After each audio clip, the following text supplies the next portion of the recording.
Right now at 5, dozens of HFD vehicles taken out of service. It is absolutely putting public safety at risk. It comes as 220 firefighters deal with layoff notices. Plus, none of this makes sense. It's not normal. a Guatemalan mother and her 5-year-old son on the verge of being separated again. Just to expect a 5-year-old child to be in court is not normal. And a lot of people are talking about this on our Facebook page, a warning about washing raw chicken. The news starts now.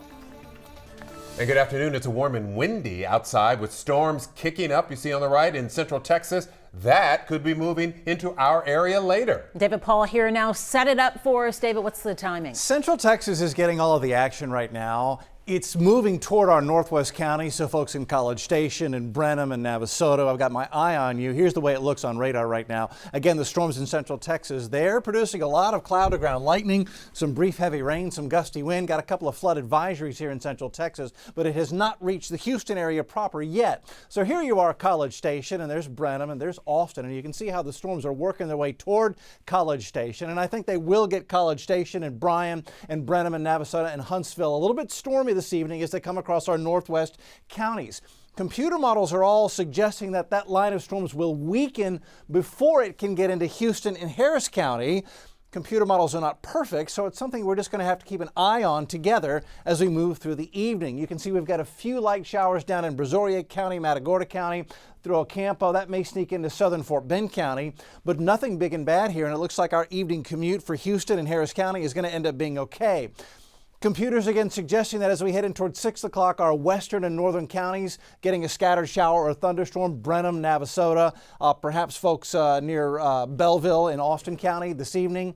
And then it's tomorrow morning that another batch of rain is forecast to form in southern central Texas, and that may end up giving us a glancing blow as well. There are a lot of moving parts to how this rain chance is going to go overnight tonight and tomorrow. Coming up, I'll walk you through it. We'll check the tropics and we'll look at the weekend forecast. And guys, I still think Saturday morning may be our best chance for widespread rain. I'll have that coming up in a couple of minutes. A lot to keep up with. We're lucky we have you. Track tonight's storm chances using the KHOU 11 mobile app. It is free to download. A repo turns deadly. Police say a Houston man tried to stop a tow truck driver from repossessing his SUV this morning, and the guy ended up being hit and killed by his own vehicle. Matt Doherty is at the scene off South Gessner this afternoon. Matt, how did this happen?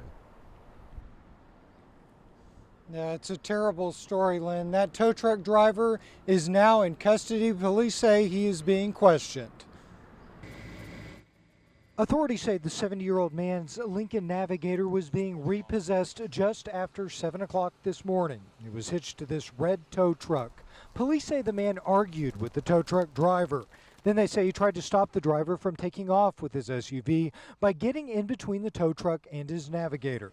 Police say the tow truck driver kept going and the man was hit and killed by his own car. Then police say the driver drove back to the impound lot in Pasadena. He returned to the scene later in the morning and was taken into custody. Harris County Impound wouldn't comment on what happened. Now police say that tow truck driver could be facing charges for failure to render aid. We're live in Southwest Houston, standing for Houston. I'm Matt Doherty, KHOU 11 News. Hundreds of Houston firefighters dealing with layoff notices leading to dozens of HFD department vehicles being taken out of service. This all played out this morning in downtown Houston. Union leaders say 220 firefighters got layoff notices and were then called to HFD headquarters for meetings. Some say this is a public safety concern. This is more fallout from the implementation of Proposition B. Adam Bennett is live outside a Montrose law firm where another round of mediation talks are happening. Adam? That's right. Well, guys, the union tells us they were not aware that these were going to happen today. Meanwhile, they are back here at this Montrose law firm working with the mayor and the fire unit to try to strike a deal on implementing Proposition B, and they hope to save jobs. I'm hopeful. Let's put it that way. This afternoon, Mayor Sylvester Turner walked into mediation hours after 220 firefighters walked out of HFD's downtown headquarters. We'll be back on Saturday at 4. 8 days after City Council voted to lay them off to help pay for Prop B required pay raises. The firefighters that were emailed layoff notices were also called to come down here, apparently to reiterate the email that was sent out to lay off 220 of our brave women and men alongside the 67 cadets and the 454 demotions. The meetings with Chief Pena are required under departmental policy. Apparently it was emailed, so we don't know when. The HR and the city of Houston did not notify us, shockingly. For hours, fire trucks and ambulances line the streets around 500 Jefferson. The ones who are on duty are not allowed to use their personal vehicles while on the clock, so they had to take HFD trucks downtown. The union says there was a fire resource management designation today, basically a citywide alert for low levels of available equipment that you typically see during big fires. But that happens quite regularly, so that's not a shock. That's what we've been saying. Not only in resource management does that mean that we have limited availability of units in the entire city of Houston, all 650 square miles, but that happens on a daily basis. A public safety concern, Langton says, and a risk he believes will only get worse after these firefighters answer their final call.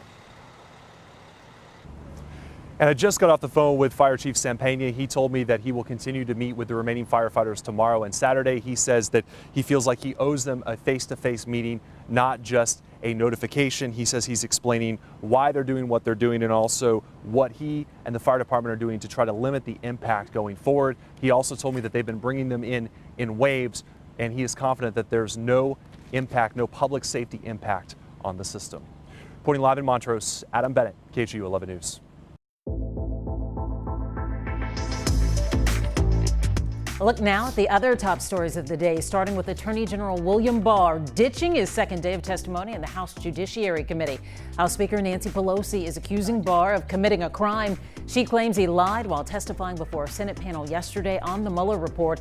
House Democrats are calling on Mueller himself to testify this month.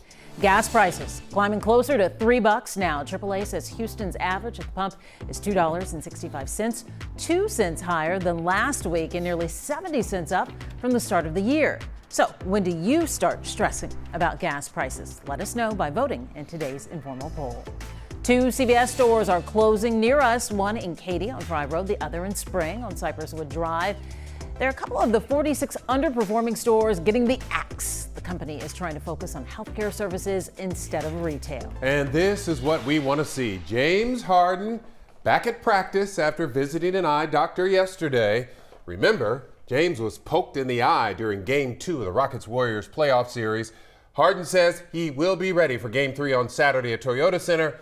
And since the Rockets are down 2-0, well, this is a must-win game. A Houston judge issued